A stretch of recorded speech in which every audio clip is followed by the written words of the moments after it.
Hello, at 1,000 subscribers, I will make a special series of stories for you. By late afternoon, the windmill's squeak had made a song of the day metal turning on metal, a weary hinge against a big sky. Clara Jennings worked by the heat-struck boards of the corral, one boot braced on the bottom rail, pulling wire to close a gap a hungry steer had bullied through. The sun fell in slow inches, easterly shadows spilling from the cottonwoods along Dry Creek. A hawk hung over the scrub, still as a thrown knife. Somewhere far off, a thresher clattered, like dice in a cup. She'd been up since before dawn, same as every day. Coffee black as soot, then the barn. She'd checked the chestnut moray that still favored her back leg, rubbed a salve into the skin beneath the cinch, slung hay with a motion that had turned efficient after months alone. Folks said ranch work was a man's business. Clara had learned that work was only stubbornness given shape wire pulled tight, a knot held good, a gate lifted when it sagged. You didn't argue with it. You just kept your hands moving. The corral post took the staple with a reluctant bite. Clara leaned away from it, testing the wire's taut line. She could feel the day in her shoulders, the dull ache blooming where once there had been easy strength. The wind dropped for a breath. In the sudden hush, she heard the small things, the rasp of her own sleeve against splinters, the soft clop of a horse beyond the barn, the whisper of the creek sliding over rock. She lifted her head toward the house. The house was plain but clean, with its paint peeling to the gray beneath, and its porch boards worn by the same boots that had once danced there on warm nights. She could see herself on those boards, a memory, like a lantern lighted inside her. Her husband Will, grinning through his mustache, the phonograph that never worked right, the way laughter had spilled cheap and plentiful then. A man's yodel from the trail had turned the moray under him mean. A fall had a way of making a permanent thing out of a moment. After that, the house had quieted.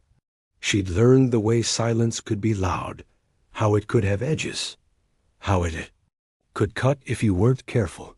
She pulled her gloves off with her teeth and blew a strand of hair from her eyes. Evening would want feeding herself, the animals, the stove. A storm had walked through last week and ripped part of the roof tin like a badly sewn seam. The patch held for now, but winter would have a say.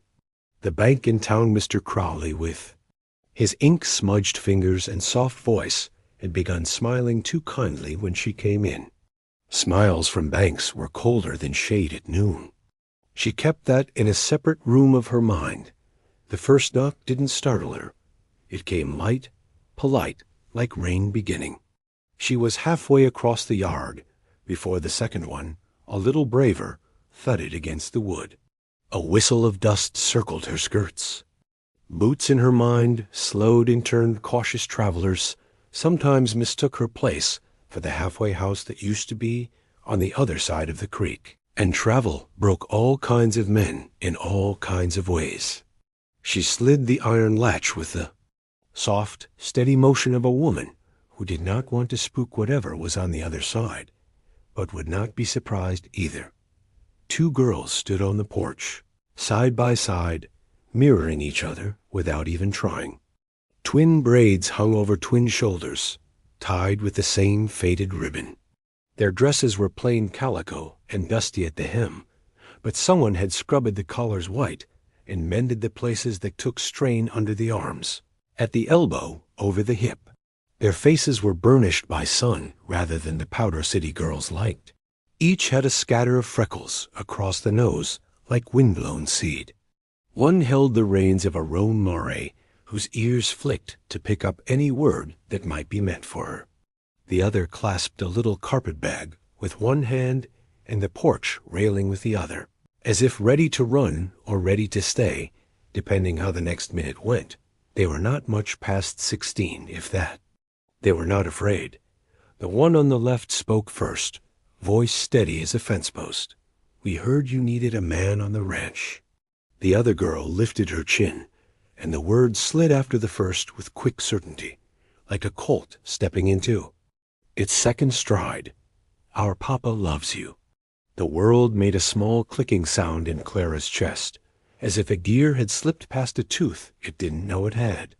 Of all the words she'd expected to meet at her doorwork, water, help, love, wasn't among them. She knew the girls. She knew them the way you know the shapes in the tree line you ride past every week.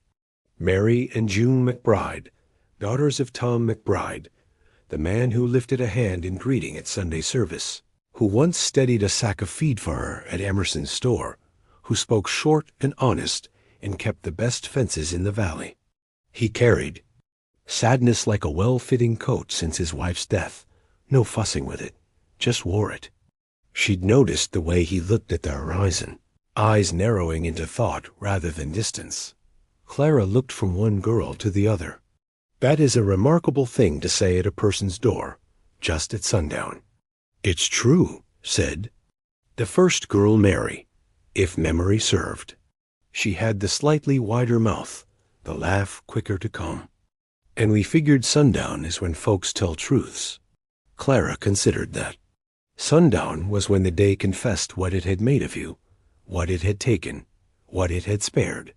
She stepped back, the screen door whispering over its warped frame. If you're bound to bring trouble, we may as well sit her down and introduce her. Come in. Water trough's there for the moray. Loosen her girth. They moved as if the second sentence had been the first. Reins to the rail, girth eased, a rub down with handfuls of grass to lift the sweat. The roan dropped her head and snorted, grateful. The girl with the bag June came into the kitchen, carrying the air of the yard with her, dry and hot, with a hint of sage that always found a way to follow you indoors. Her eyes traveled along the shelves as if taking inventory: flour tin, coffee tin, 2 chipped bowls, the blue plate with a firing crack that looked like a river.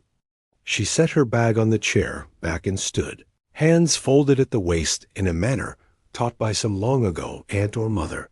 We're not trouble, June said. Her voice was softer than her sister's, but had an iron line through it. We can help. I've no doubt you can, Clara said, but I wasn't expecting help hand-delivered by such interesting words. Mary had gone to the hearth and was eyeing the wood stacked there like a card player eyes the next hand. We didn't mean disrespect. Not taken. Clara gestured toward the table. Sit, if you please. I'll put coffee on. I'm partial to coffee when conversation goes sideways. June eased into a chair. Mary fetched the kettle without being asked and carried it to the pump on the porch. By the time she returned, Clara had set kindling and put a match to it, the flame worrying the shavings until they caught and took to the small sticks like gossip to a quiet town. She measured grounds with a spoon, accustomed to that weight. The coffee hissed and breathed. Mary stopped pacing and sat. The twins looked at each other with that look only siblings have, a glance so full of language it's nearly a paragraph. It occurred to Clara, not for the first time, how often men thought women's glances were empty, while they themselves made whole speeches with a nod. So, Clara said, Who told you I needed a man on the ranch? Everybody, Mary said. But only when they think you can't hear. June's mouth tilted. Mrs. Emerson said it right to our faces. She didn't mean harm. She says a lot of things. She said if Miss Jennings had a man around those fences would hold better. Clara made a sound that had agreed to be a laugh, but kept a little of itself back. Mrs. Emerson's fences have 5 boys and 3 hired hands behind them, and still lose stock every spring. That's not what we told Papa, Mary said. We told him you needed hands. And he said he might ride over, and then he didn't. And then we told him we'd come say the truth of it. Her gaze slid, just a fraction, to the fire. He's a man, and men can be slow. Clara poured coffee into 3 mugs, the thick kind with bottoms like a heel. She set them down. and the room filled with the small comfort of heat, rising from a thing that promised no more than it could deliver. She looked at the girls over the rims, not unkindly. "Did your papa send you?" Mary opened her mouth, closed it. June answered, "No, ma'am." "So he doesn't know you're here?" "He does," Mary said quickly. "He knows now. We left a note." "A note." The smile came easier this time, because you had to. Admire nerve, even when it was pointed at you. What did the note say? Mary flushed the color of a sunburn turning. It said, "We went to help Miss Jennings because you are taking too long." June coughed into her coffee. "We also wrote, we borrowed your good roan. There's cold stew on the stove." Clara leaned back, shifted her weight away from the hip that complained in the mornings. "And what about the second part of your message?" "The part about your papa." Silence made a quick circle around the table and sat down with them. You could hear the fire learning its job, the small cluck and sigh as it found its lungs. A coyote yipped near the creek then, sounding more like laughter than it had a right to. June looked at her hands. "He doesn't know we said that part." Mary looked at Clara. "But it's true all the same." Clara sipped. Bitter, strong, agreeable. She put the cup down with care, because words, once they started, had a way of knocking into things. A man's feelings are not usually delivered by courier. "Then it's a good thing we're not men," Mary said. June's eyes softened. We don't want him to be alone forever. And we don't want you to be either. We like how you sing at church even when you don't remember the verse all the way. We like how you buy nails one handful at a time and you're not ashamed. We like how you don't fuss your hair even when Mrs. Emerson is looking right at you." Clara's ears caught the sentence and rolled it over like a pebble in a stream. We don't want you to be alone. The world had been thin for a while, now transparent. As oiled paper, light shining through where it should have touched and stayed. The girl's plain words scuffed the shine off something and made it real enough to put a hand on. "Girls," she said, and her voice wore the old teacher's firmness she used in town when the Emerson boys got too wild around the candy jars. "I thank you for the coffee company and the honesty and the mighty courage it takes to bring either to a person's door. But we have gone downhill too fast and must now lead the horse back up." She set her palms flat on the pine. "Did your papa put you to this?" "No," Mary said, as quick as a gun's click. "Yes," June said at the same time. They turned, blinked, and then June hurried. "He didn't say those words. He said, it ain't right for a person to fight a place all by herself. He said a man ought to go ask if he can lend his back. He said he'd come after the calving finished, and the north fence got measured, and the new neighbor stopped shooting at the sky every night to hear the sound of it. And then he stood by the door and didn't move." Mary nodded, fierce now. "So we moved instead." There it was, the history of many a thing that had gotten done in the world. They ate cornbread and beans not long after, the kind of supper that doesn't apologize for not being anything else. Mary fetched more wood without asking. June washed the 2 bowls with water, careful as a miser, and wiped them dry with a scrap towel stitched with blue daisies. Her motions neat and practiced. They moved like they'd kept a home together before, like they'd been daughters in a house where the mother's chair had sat empty long enough to make them learn the weight of it. Between bites, Mary asked about the ranch with a curiosity of someone counting the ribs on a horse to guess the work ahead. How many head? How wide was the south pasture where the turf broke badly and liked to cut the cattle's feet? Did coyotes come close in winter? Did the creek ever flood her yard? June looked around the kitchen as if imagining shelves tighter. Barrels filled in months that could afford fill. A finer patch on the roof for when wind came the wrong way. Clara answered, and as she did, something eased in her chest. It wasn't just that the questions were good.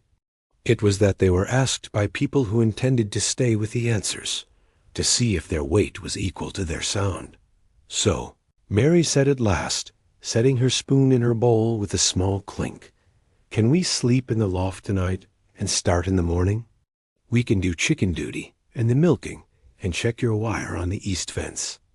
I can ride fence. June can set posts. We can share your coffee, unless you want it to yourself.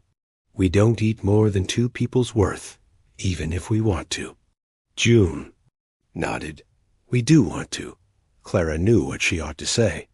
She ought to send them back on that roan, while the sky still held a line of orange between the earth and the night.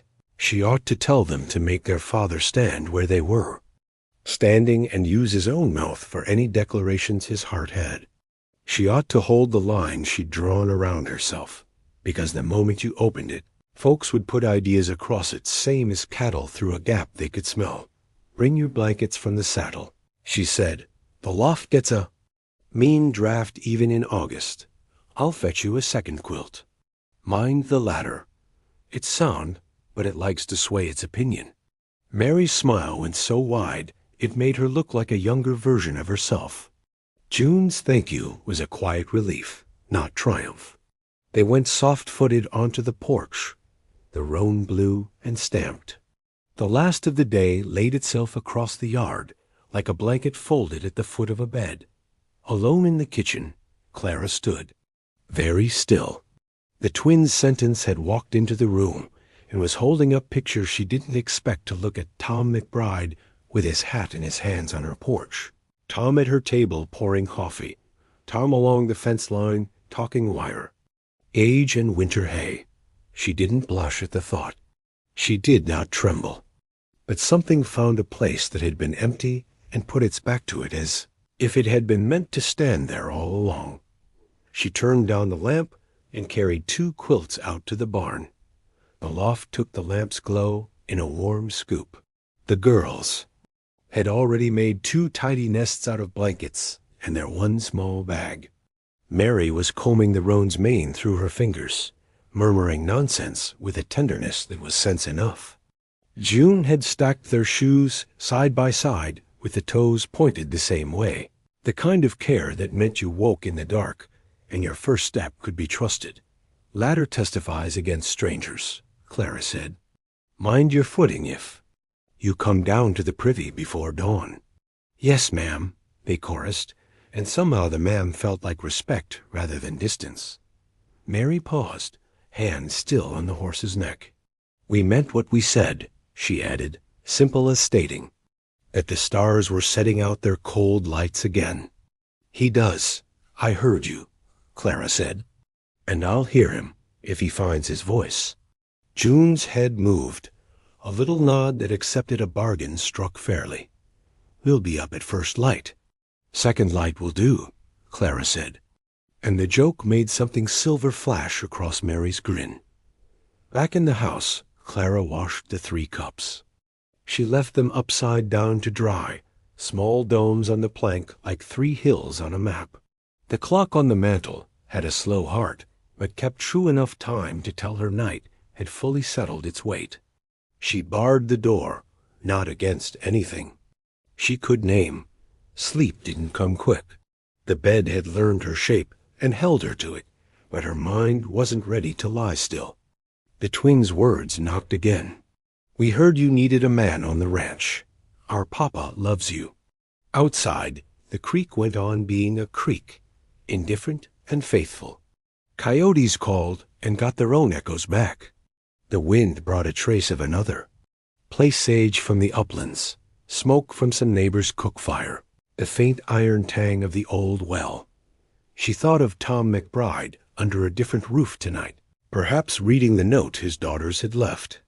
She imagined his face changing as he read, the pull of a smile he might not allow, the soft oath of a good man surprised by his own children. She pictured him glancing toward his door, and then not moving. Not yet. The girls were right. Men could be slow, but slow wasn't the same as unwilling. Slow sometimes just meant careful. She turned onto her side and opened the window a crack. cool found her. The house sighed around her, wood answering wood, a beam relieving itself by a fraction. Tomorrow would bring what it brought. Work, maybe help, maybe a man on the North Trail with the sun at his back. She could meet any of those when she finally slipped under sleep. It was with the knowledge that morning would find more than one set of hands on her place, and the stubbornness she had been feeding every day might, for a while, be shared. The porch, the dust had settled into small drifts beside the threshold. 2 sets of boot prints marked the boards. The windmill turned in the dark, slow and sure, drawing water out of a deep place and giving it to whoever had the sense to come, with an empty bucket. First light came as a thin smear of pewter along the horizon, and the loft breathed 2 small puffs of sleep before it stirred and became 2 girls. Mary's braid had worked itself halfway loose. June's had not moved at all. The roan flicked, an ear at them the way horses say good morning. Down below, the barn remembered its night noises and let them go mouse rustle. The soft complaint of old boards, the quiet huff of a cow who did not care for change, but would tolerate it if feed. Arrived on time, Clara had already been to the pump. She liked the way cold water on her face woke up the better part of her mind. The kettle sang as she opened the big door, sending a strand of steam out to meet the cool air. She heard Mary's foot find the 3rd rung of the ladder, the one that liked to wobble, and called without turning, "Step light there. It'll argue with you." It did, Mary said, landing with both feet and a grin. I won. June followed, neat as a folded map. They set to with the kind of energy that belongs to a morning with a clear job. Clara had expected to have to teach, and she did a little, but the teaching went down easy and took root quick. She showed June how to set her shoulder to the pump handle rather than her back, taught Mary how to shake out a bale so the strings didn't snap and scare the milk cow into a sulk. That could last all day. The girls listened with that close attention of people who have seen what happens when you do a thing wrong, and have no patience for learning the hard way twice. By the time the sun pushed over the cottonwood ridge, the chickens had been fed, and the milk pail had cooled in the shallow water by the porch. June wiped her hands on her skirt and said, serious as a ledger, "Chickens are philosophers." "How so?" Clara asked, moving her thumb along the bridle leather to see which stitch meant to give up next. "They go to bed with the sun and greet it without complaint," June said. "Seems wiser than we are," Mary snorted. "They also forget where the door is and yell about it." "Fair enough," June said, and then to the hen with the sassiest comb, no insult meant. They ate biscuits and last night's beans. In the kitchen, the kind of breakfast that keeps a person honest. Mary put a dab of syrup on her plate and used it to paint a little fern on the crust of her biscuit. June ate quietly and then asked where the fence had failed last. Clara pointed east, where the ground crusted and cracked if you put any weight on it. "Wire's been a complaining old man over there," she said. "Breaks after a hard wind. I think the posts want company." "Then we'll marry them to a few more," Mary said, quick as a laugh, and Clara had to swallow around the small hitch of surprise at how easy "we" sounded in her kitchen. The day spread itself out like a long road. They loaded the wagon with posts and a coil of wire that had cut more hands than it had fenced acres, and set off along the boundary. The prairie lifted and fell around them, a breathing thing. Grasshoppers sprang ahead like coins flipping, and a hawk put a round shadow over the sage before it saw something the sage had hoped to hide. June took to the post-hole digger, as if it had been invented for her. She learned the pinch and twist, the way you let the jaws close not at the bottom, but just a breath above, so you could lift clean dirt and not fight a rock the size of your head. Mary carried the posts 2 at a time, raced against her shoulder without complaint. Clara strung wire, showing them how to pull it taut without slicing themselves open and how to tie a western union splice that held steady, even when some old steer decided he knew better than you did. They didn't talk much while they worked. Words took breath, and breath was busy. But a few came out like iron striking iron, small sparks. You set the post straight, Clara said to June as one of the new ones stood crisp and true in the dirt. Mama liked things straight, June said, not looking at Clara, and the air around the words took on a respectful quiet that wasn't sorrow exactly, but knew the road to it. Mary said, I like things that bend and don't break, and grinned at her sister. Both will keep a fence, Clara said. By midday, the sun had lost its patience, and the shade had forgotten them. They ate beside the creek under the weedy generosity of a cottonwood, and let their feet go into the cold enough to make them remember what they were for. June rolled her stockings up neat afterward. Mary did not, and had grass seed clinging to her calves like Freckles' cousins. Tell us about your husband, June said after a while, in that careful tone she had, not a pry, just an invitation to play something if Clara wanted to. Clara watched the creek slide around a stone, make a small decision, go on. Will was good at fixing things, she said, and her mouth turned before her eyes did. He could set a busted axle with 2 pieces of hickory and a prayer. The prayer wasn't for the axle. It was for the stubbornness of the man who broke it, not to break it again. Mary laughed and then sobered. I'm sorry, she said. So am I, Clara said simply. The hurt had changed shapes since the day it cracked her open. Now it was a knot. She rubbed sometimes because it meant she'd loved something worth the rubbing. He liked to stand in a doorway and not go through it, she added, surprising herself. Said the door was as good a place as any to think. I told him thinking wasn't going to get the eggs in. He agreed with me and thought about that in the doorway, too. Mary lay back on the grass and looked up at the sky. Our papa thinks while he walks, she said, voice going lazy with the small rest. He makes a trail between the barn and the gate. It's a thinking trail. You can tell when he's solving something because the trail gets deeper. What does he solve? Clara asked, hoping the question sounded like what it was. Small, harmless, curious. Everything, June said with more fondness than complaint. How to keep Mrs. Baird's bull from wrecking fences. What to plant in the dry spot by the shed. How to show the new brother at church you can't put the hymn up wrong without Mama getting out of her grave to correct him. Mary propped herself on her elbows. Whether to ride to your door. June's shoe tapped her ankle gentle, a reminder. But the words were out and sitting with them like a fourth person on the grass. Clara didn't pretend they weren't. There. She nodded toward them, as if you nodded to a neighbor.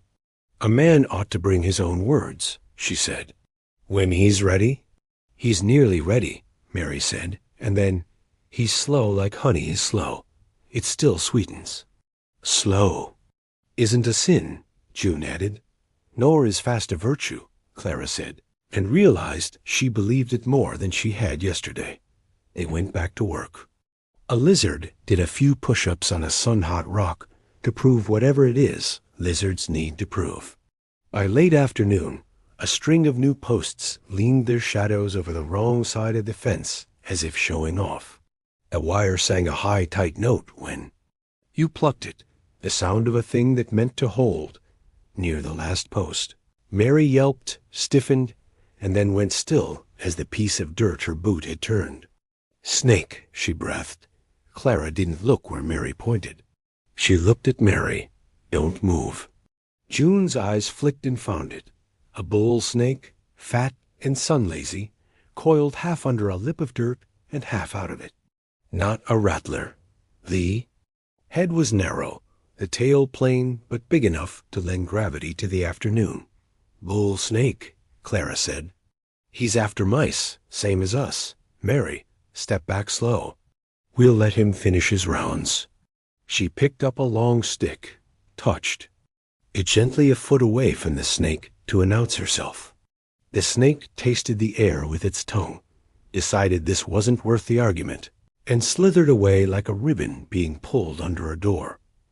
Mary let out a breath.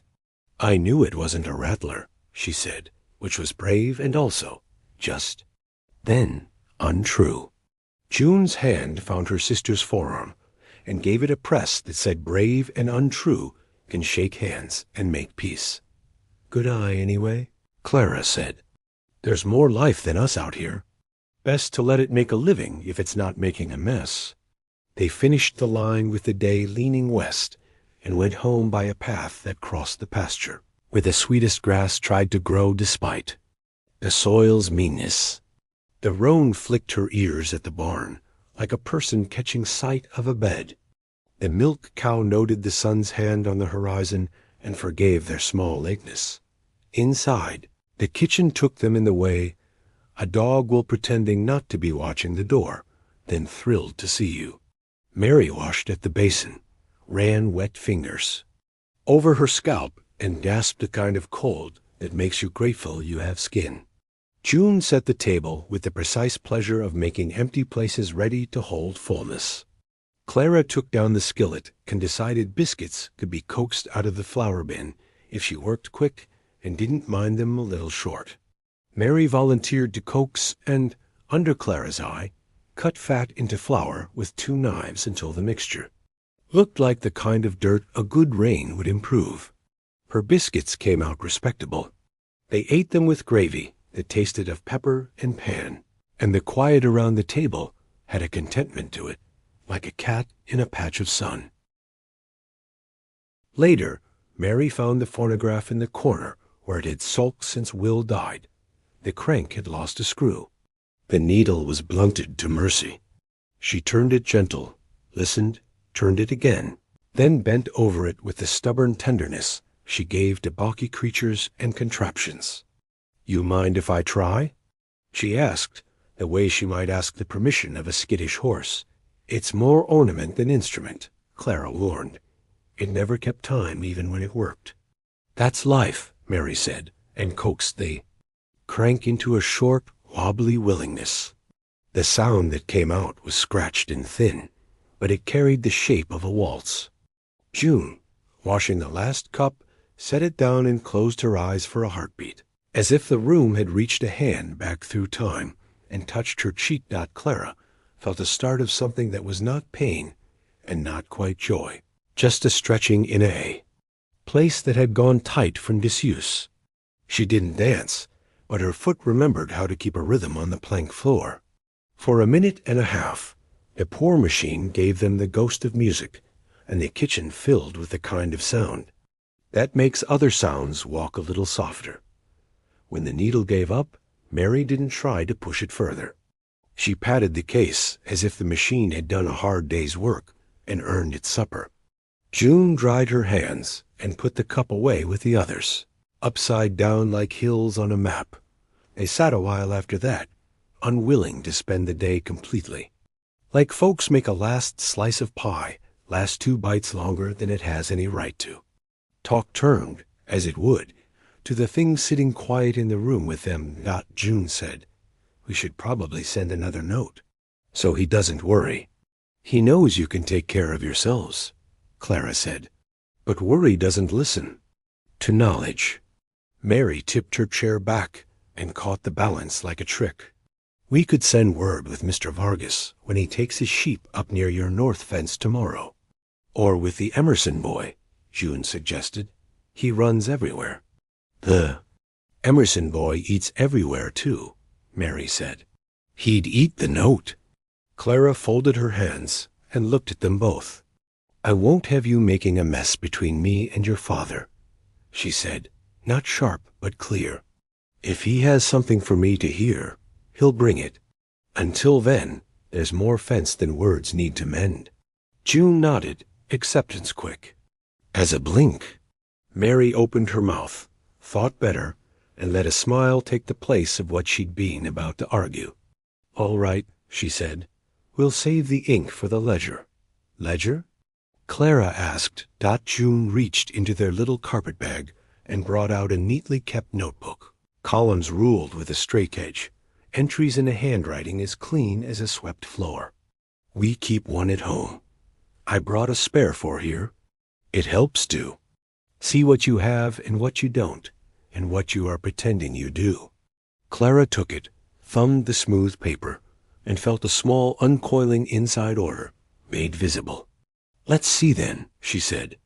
Tomorrow we'll write down what we've got in wire and where we need to spend on posts, and what we can trade for instead.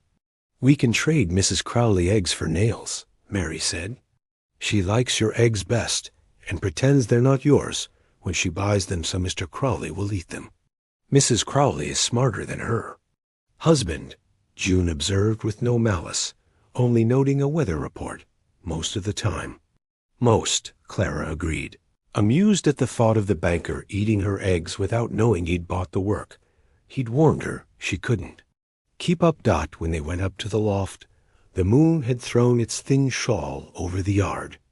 The windmill turned on its invisible hinge and said the same two-note phrase it had said all day. The girls' good nights drifted down like feathers. Clara went out to the porch and sat with a cup she didn't drink. The prairie at night was a different country. Distance came near, near things went far. Coyotes made their small arrangements in the dark. An owl measured out the field mice. Somewhere to the north, a single pop of sound made her stiffen, then relax the new neighbor Lathrop, putting a bullet into the sky for the pleasure of hearing it go. He had a boy's love for Echo, and a man's disregard for what Echo woke.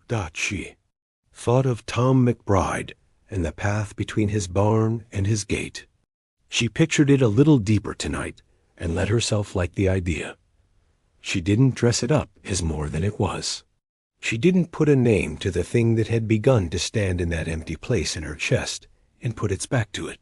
She only admitted she had noticed it, and that noticing hadn't ruined her. Inside, she set 3 cups on the shelf again and smiled privately because the shelf seemed pleased to have the company. She banked the fire and checked the latch and told herself the same truth she'd told the girls. Words would come or they wouldn't. Work would be waiting either way. Sleep took her quicker than last night because fatigue had its vote and because the house, like a dog, had decided it could trust the footfalls now carrying in and out of it. That morning would bring counting and measuring wire, posts, eggs, biscuits, hours. It would bring a few more jokes that felt like grace, and a few silences that felt like prayer. It would likely bring nothing extraordinary, and that in itself would be a change.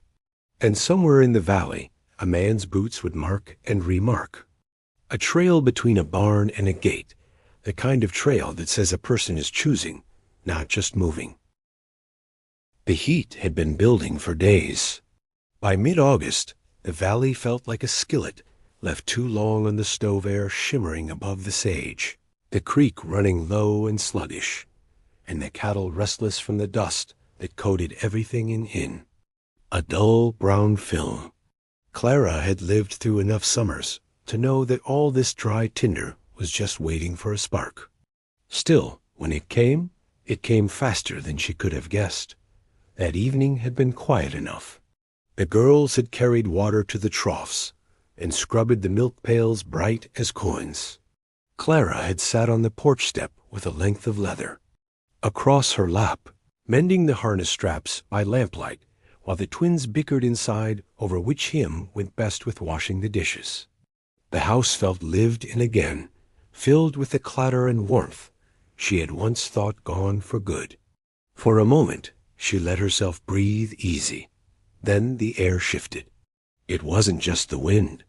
It carried something sharper, the bite of burning. Grass dry and acrid. Clara stiffened, nose lifting like one of her own mares. She stood quickly, the harness forgotten at her feet. "Do you smell it?" She called into the kitchen. Mary came to the door first, hair loose around her shoulders. She sniffed, frowned, and then her eyes widened. Smoke. June was already at the window, her gaze cutting toward the northern pasture. "There, look." Clara followed her pointing finger. Beyond the rise where the fence line met, an orange glow pulsed against the horizon. Smoke rolled up into the twilight like a dark tide, blotting out the first stars. The prairie was on fire. Girls' boots now. We've got cattle too near. That line. If they panic, we'll lose half the herd. Clara's voice was steady, but her stomach had turned to stone. They didn't waste time with questions. Mary grabbed the lantern, June the waterskins. Clara threw the saddle on the chestnut mare, favoring her bad leg, but willing for work tonight. She mounted bareheaded, hair whipped by the wind that carried the fire closer. The twins scrambled.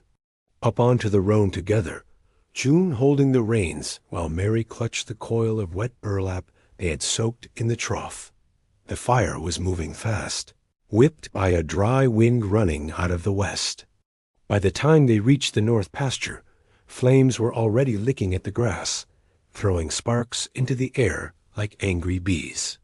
The cattle bellowed, crowding together in a tight knot of fear, their eyes rolling white in the lamplight. "Keep 'em moving," Clara shouted over the roar. "Push and south toward the creek."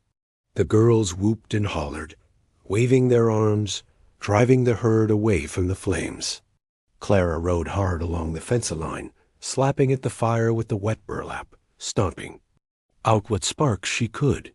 But the fire wasn't a thing you stopped. It was a thing you argued with, prayed against, and tried to outsmart. "Over here," Mary cried, pointing where the blaze had leapt the line, fire spilling into the pasture grass like spilled lamp oil. Clara's heart hammered. "Bring the herd down. Don't let them bolt toward the ridge." For a wild moment, she thought they might not hold them. The cattle milled, pressed against one another, ready to break in any direction. Then, just as Clara was about to shout again, a sound came. Hoofbeats, many of them, pounding through the smoke. Out of the haze rode men half a dozen faces, blackened with soot, shirts tied over their mouths. And at their head, tall in the saddle and fierce in his motion, was Tom McBride. His voice rang out through the night, calm but commanding. "Circle 'em up. Keep 'em moving steady. Don't let the fire spook 'em." His men split, some driving the herd toward the creek, others beating down sparks with wet sacks and shovels. Tom himself rode straight to Clara, his eyes catching hers through the smoke.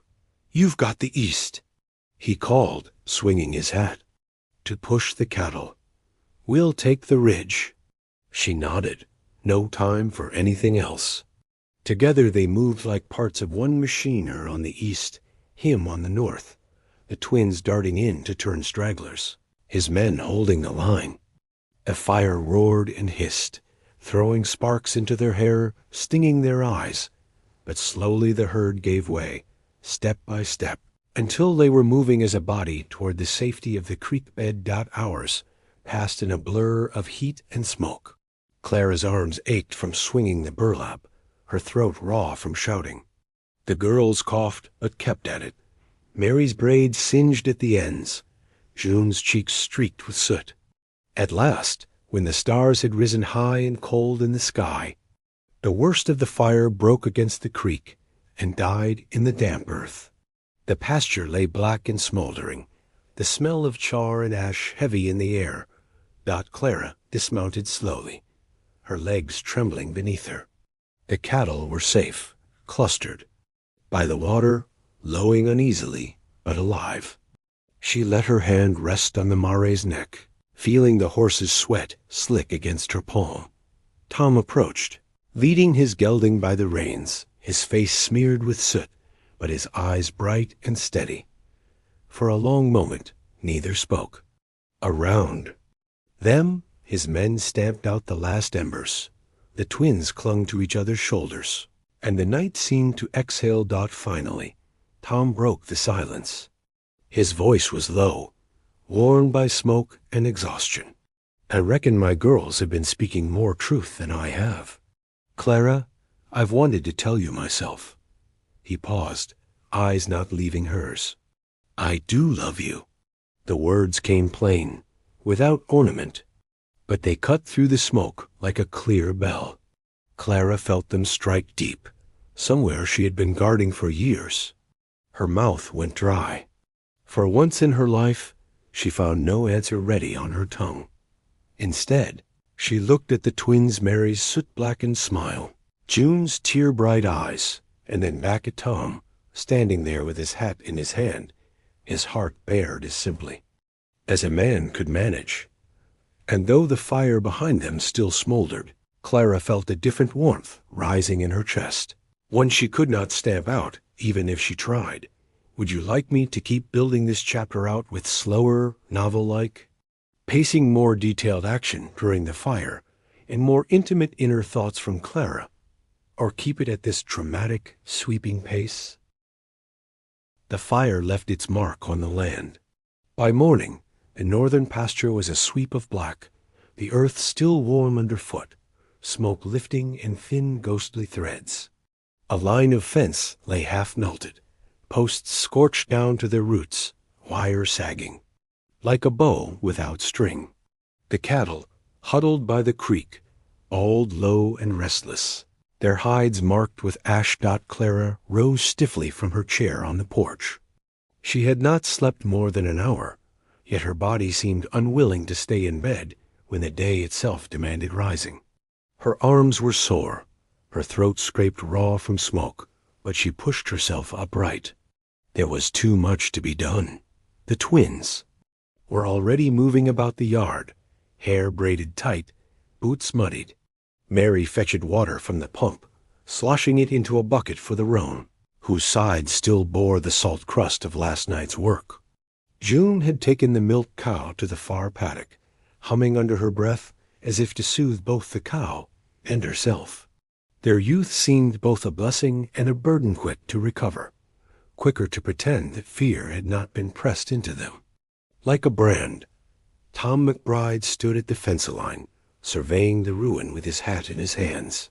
His men had ridden back to their places before dawn, leaving only him, his daughters, and Clara to reckon with what the fire had taken. His shirt was stiff with sweat and ash. His boots were black up to the ankle. He looked older in the light of day, the lines around his eyes deeper, but there was a steadiness to him that the night had only sharpened. "You'll lose a season's graze up here," he said at last, his voice carrying across the yard. Clara joined him, her arms crossed tight against the chill that came in the aftermath of a long night. "I've lost seasons before. The land gives and the land takes." She paused, looking at the blackened stretch. "I'll manage." Tom glanced at her, a small smile tugging despite the weariness in his face. "That's what everyone says about you, Clara Jennings. You always manage." "Better than the alternative," she said, though her mouth bent into something softer. Then defiance, silence stretched, filled only by the wind rattling the half-burned wire. The words he had spoken in the fire's glow the night before lingered between them, not erased by daylight, not diminished either. The twins broke the stillness, running up from the creek, cheeks flushed from the morning air. "The herds settled," June reported, brushing soot from her skirt. "Not a one lost." "Except my voice," Mary croaked, her tone raspy from shouting, though she grinned as she said it. Clara laid a hand briefly on each girl's shoulder. "You both worked like hands twice your age." Mary's grin widened. "Then maybe we should be on the payroll." Tom chuckled, the sound dry but genuine. "Careful, Mary. You'll have her believing she's got herself two foremen instead of two runaway daughters." Mary's eyes darted to her father's, and though she made a face, the glance was quick and warm, the kind of look that spoke volumes. Pride, affection, mischief, they spent the day repairing what they could. New posts were hauled into place, the smell of char and sap heavy as they drove them into the scorched ground. Clara worked alongside them, sleeves rolled, gloves blackened. Sweat and ash made streaks on her cheeks, but her jaw was set at noon. They sat in the sparse shade of the barn to eat bread and cheese, the twins leaning against each other with that twin-born ease. Tom stretched out on an overturned bucket. Clara drank deeply from the dipper, the cold water cutting the grit in her throat. It was then that Tom spoke again, voice low enough that only she caught it. "I meant what I said last night." Clara stilled.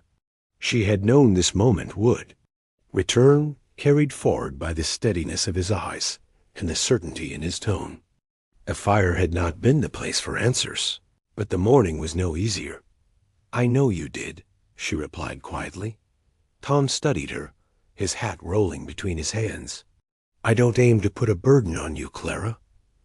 Lord knows you've carried enough, but I won't pretend I haven't thought of you these last years. Thought of your strength, your grit. Thought of how it might feel to sit across a table from you at the end of a long day and not feel the house so empty." He paused, and the weight of the words settled heavy and plain.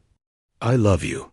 Clara looked at the ground, at the ash black, against the unburned grass, at the boots that had carried her through widowhood, storms, lean years. Her heart twisted half in ache, half in something new and warm. She thought of Will, the husband she had lost, how his laughter had once filled the porch. She thought of the silence that followed him, a silence she had taught herself to endure. When she lifted her eyes, they were steady. "Tom, I don't need saving." "I know," he said simply, "and I don't need a man to keep the ranch afloat." But she let the words sit there, soft as the wind that moved across the field. "I wouldn't mind a partner." For a moment, his expression didn't change. Then it did, breaking like a sunbeam through heavy cloud, warming everything it touched. The twins, who had been pretending not to listen, exchanged a glance that was all triumph and relief. Mary whispered, "Told you she'd say it." June shushed her, though her smile betrayed her. That evening, when the work was done and the cattle bedded, Clara stood on her porch again, coffee mug in hand. The horizon glowed with the last embers of the day, the prairie stretching dark and endless beyond. Tom joined her, not with words this time, but with quiet presence, standing shoulder to shoulder as the stars wheeled into view. For the first time in a long while, Clara felt the future open wide before her, not a lonely road to be endured, but a path with company, laughter, and a kind of love that had taken its time, but proved steady as the earth itself.